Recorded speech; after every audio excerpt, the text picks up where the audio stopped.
Remember in the last video when I said my hair looks like a bowl cut? So, it's happened.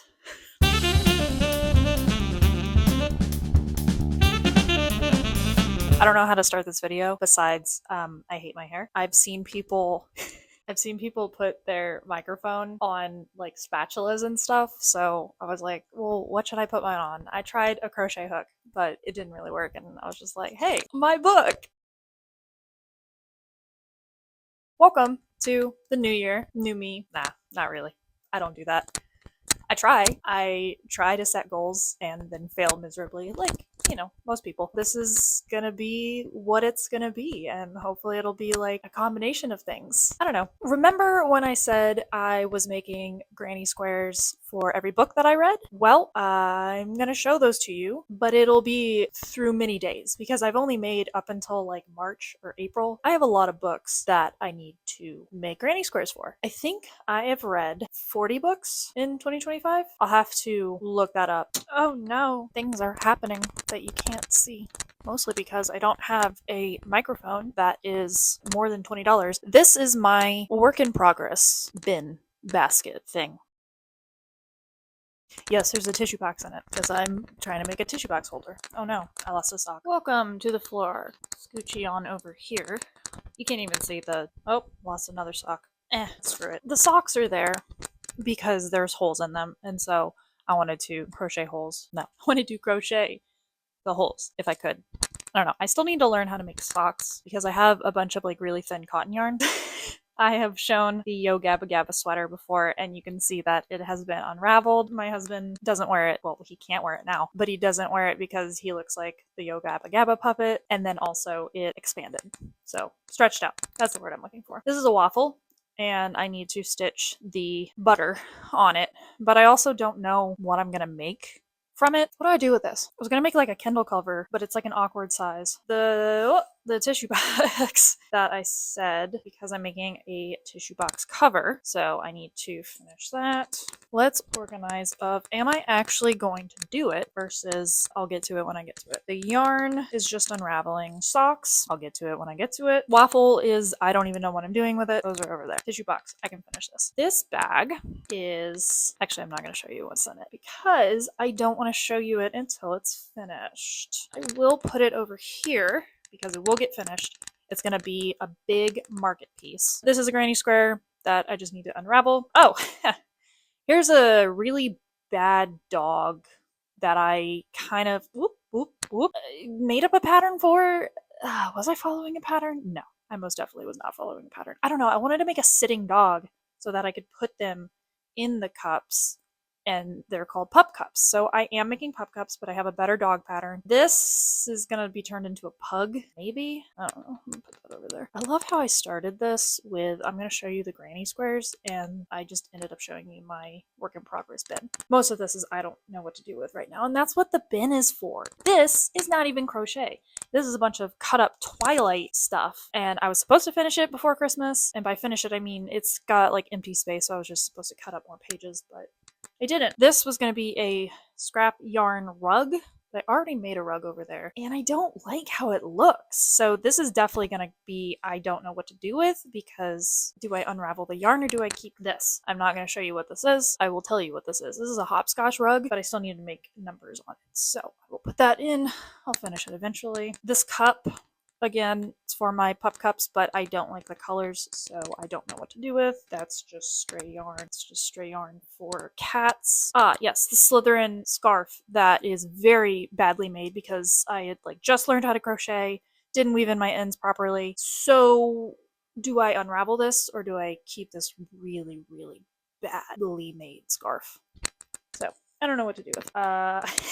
A.M. McPherson, if you're watching this, this is the first rock goblin prototype. What's wrong with it? That's going into, I don't know what to do with, because do I finish it and make another rock goblin, or do I unravel my progress? Because this was really hard to make.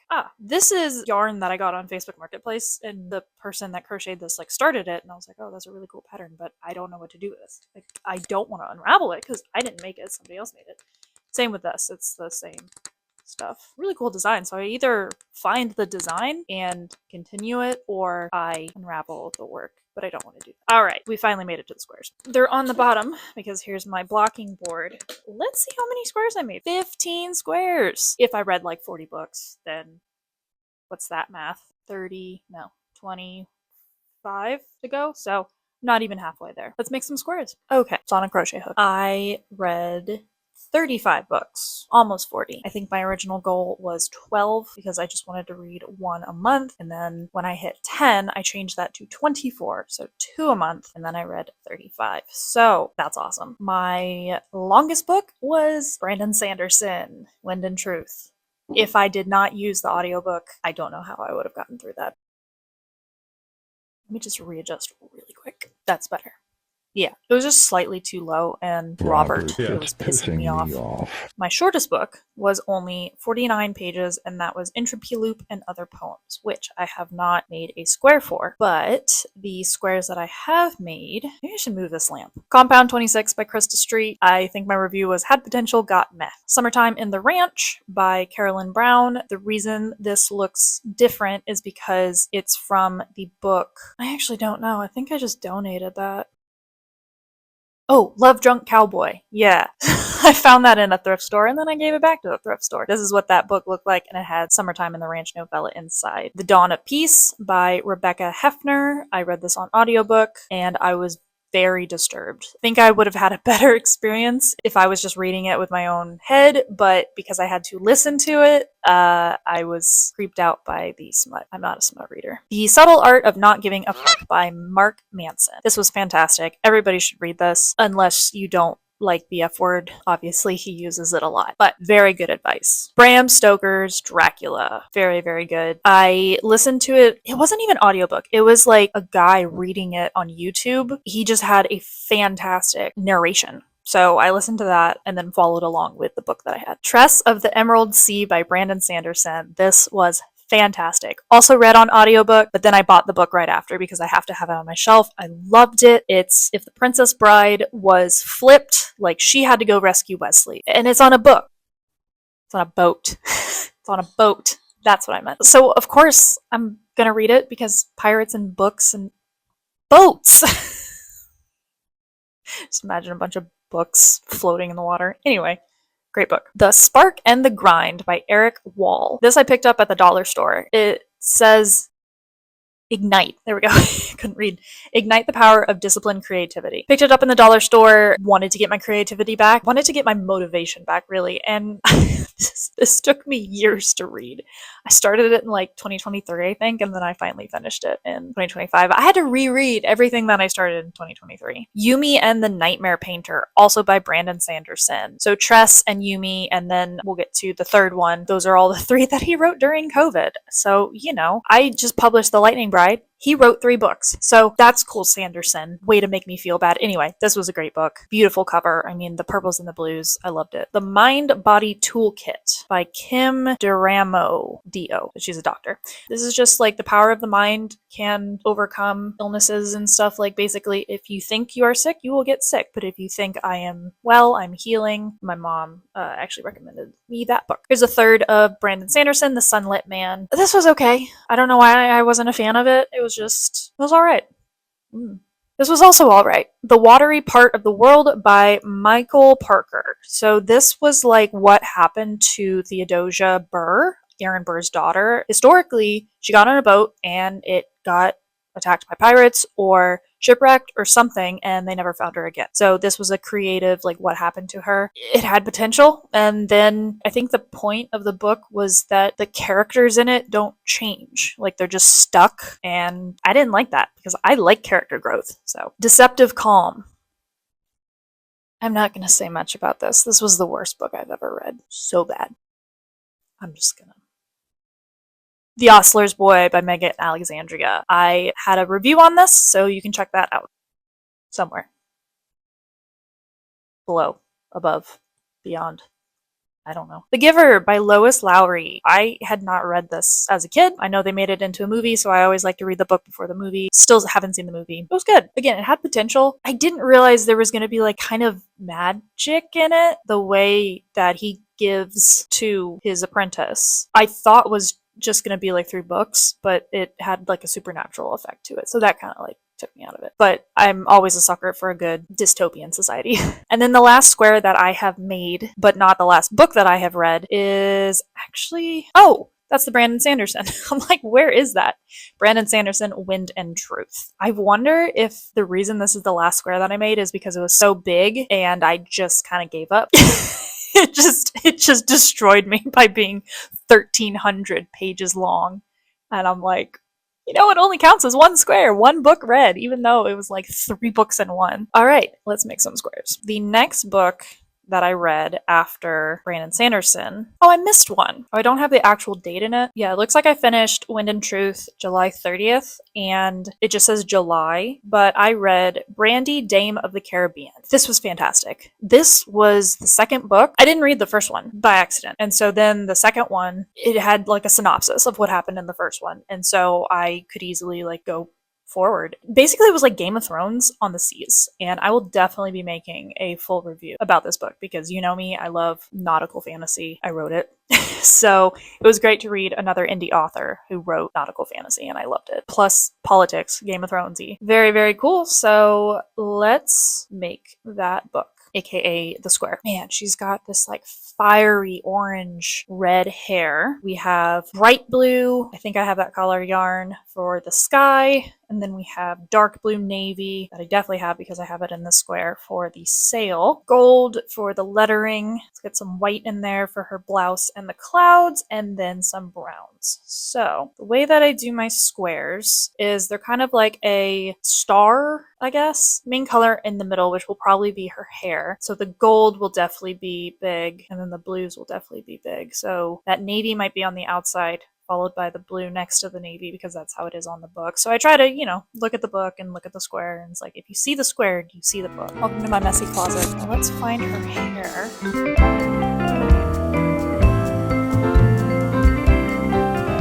So I've got this orange, which is like the light hitting it. I can't remember how many colors I can use. 7. Okay, there are 7 rows, so I can use 7 colors. Oh look, that's the same orange I used there. So we need a fiery. She doesn't really have fire truck red, and that's more like pumpkin-y. I think that's it for my orange. I try to just use my stash. I don't want to go buy yarn. I guess that'll have to be it. Let's do the white. So it looks like a cream white, not a white white. Gold for the letter. Typically this is my gold. Yeah, that's pretty good. So we got 4 colors right now. So let's do the blues. This is the blue I was talking about for the sky. Oh yeah, that's pretty. So for the navy, there it is. There are 2 types of navy, but I think this one will work. I have the white, I have the orange, I have the gold, I have the blue, brown. 1, 2, 3, 4. It's perfect. So just one more color. That's the brown for her belt. Maybe too light. I need like a dark, but I'm just gonna put that there for now because I'm not sure if I have a darker brown. It's gonna have to do. So there are my colors. Pumpkin copper that I think I'm going to use for the middle because that is her hair, and then I'm going to accent it with this because it's the light hitting her hair. Then the other main color after her hair might go into the gold. I think the gold will be next because that's kind of a big color, so that's the lettering. Then the blue is hitting the gold. I don't know where I'll put the brown of her belt in the ship. So that's kind of like a tiny accent color. So maybe I'll put that in between the blues, even though the blues are touching each other. I don't know. I don't know where I'm going to put this. This is definitely going to be around it. Or maybe the brown will be on the outside. We'll see. I don't think I talked about the white. This has to go before the blue, but it's touching the brown.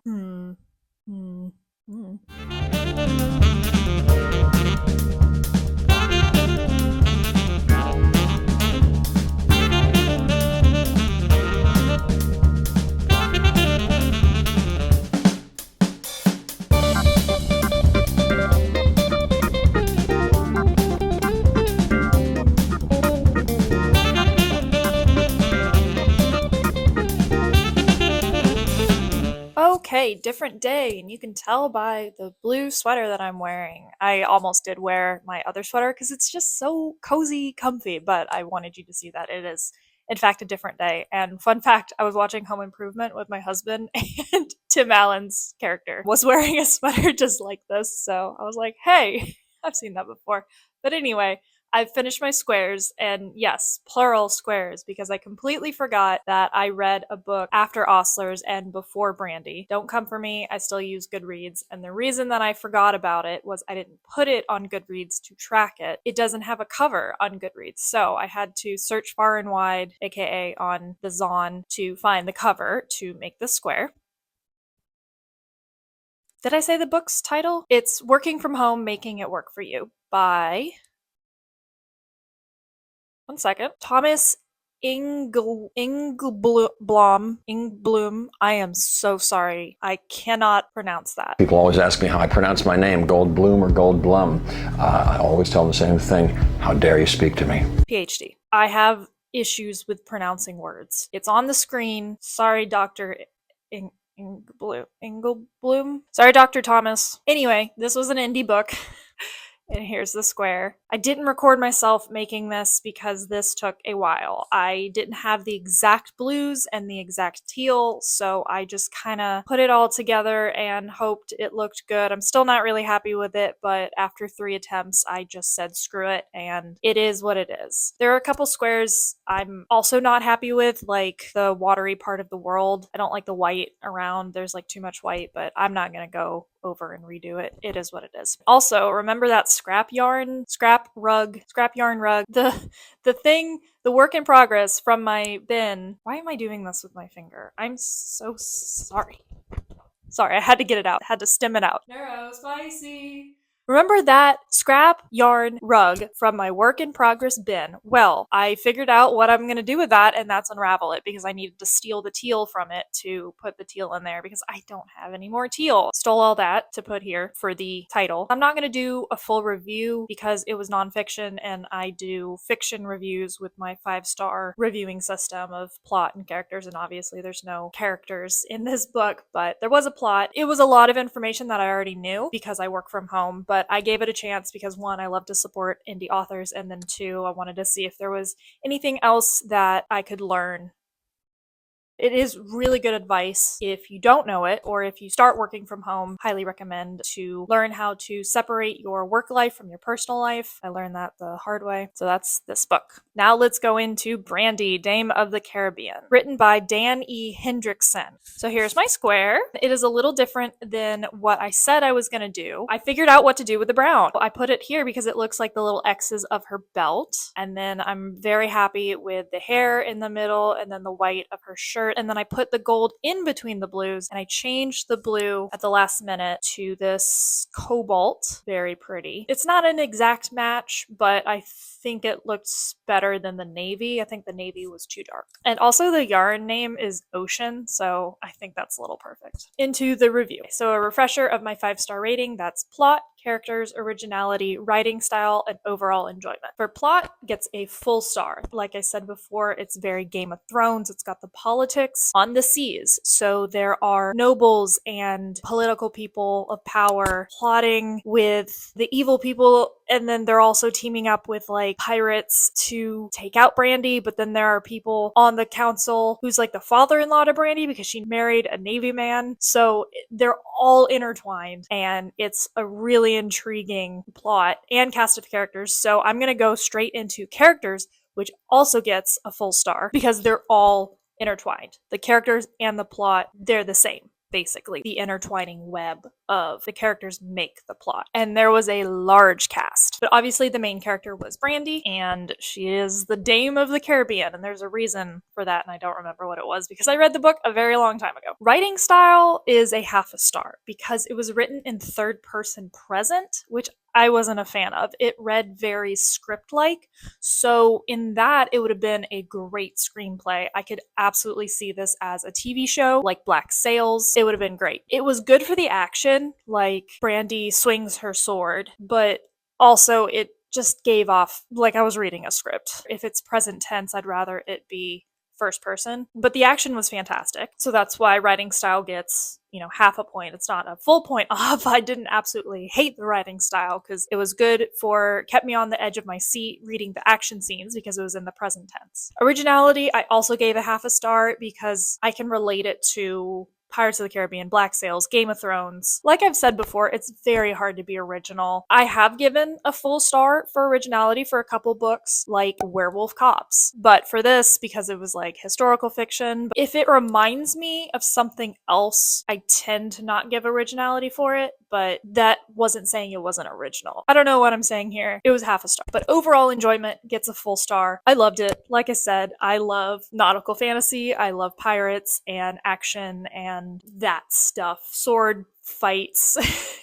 It's what I write. You write what you love, and I love this book. Editing me here, I realized I didn't say what the overall score was. So with the 2 half stars and then the 3 full stars, it is a 4 out of 5 star read. And I also loved that I didn't have to read the first one. So that was an accident, not reading the first one. I didn't realize that this was the second, but there is a synopsis in the beginning of the book so that you can easily go into the second. And maybe if I want to get back into nautical fantasy or if I want to get some inspiration to finally publish The Pirate's Emerald, maybe I'll read the first one and see how she gets with her husband because they're already married in the second book, but in the first one, it's why a pirate would marry a Navy man. Which is funny because my book is a lady marrying a pirate. So if you want that, read my book. If you want the opposite, read Brandy, Dame of the Caribbean, or the first one. Can't remember what the first one's called. Oh, I think the first one's like Brandy, Pirate Princess of the Caribbean, and then she becomes the Dame in the second book. I think that's all I got. Talked about my book a little bit, so if that interests you, you can go to D.M.Sonntag.com, and I have everything linked where you can then go and buy the books. I'm still trying to get them up on my website. That means I need to order them myself. It's a whole fun process of being an indie author. Still haven't written The Pirate's Emerald. I will get back to that eventually because I just remembered something that I wanted to do, but I need to do it. If you're into crochet though, I also have a few things on my website that you can order from me, or there's a contact form where you can send in a commission and I would be happy to commission something for you. Here's Derpy Tiger from K-Pop Demon Hunters. This was my Christmas commission. So these are things that I can make for you. Christmas is over, but birthdays, everybody's got one. So I'd be happy to commission something for you. If you like this video, give it a thumbs up. If you like my content, subscribe maybe. And I gotta make more squares. Bye.